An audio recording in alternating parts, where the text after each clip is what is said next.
महाराष्ट्र औद्योगिक विकास महामंडळानं नवी मुंबईतील झोपडपट्टी पुनर्विकासासाठी काढलेलं वादग्रस्त टेंडर अखेर राज्य सरकारनं रद्द केलंय। मुख्यमंत्र्यांचा हा उद्योगमंत्र्यांना मोठा दणका मानला जातोय, तर मंत्री गणेश नाईकांच्या प्रयत्नांना हे यश मिळाल्याचं बोललं जातंय।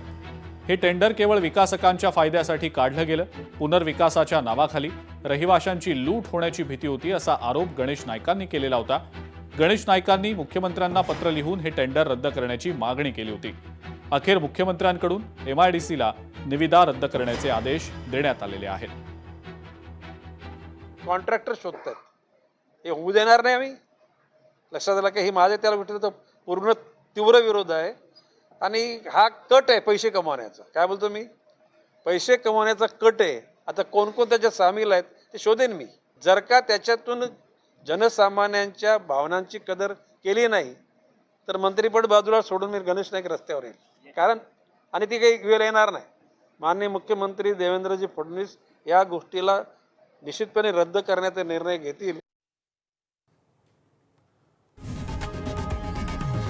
लोकशाही मराठी ऐका, पहा, जागरूक रहा।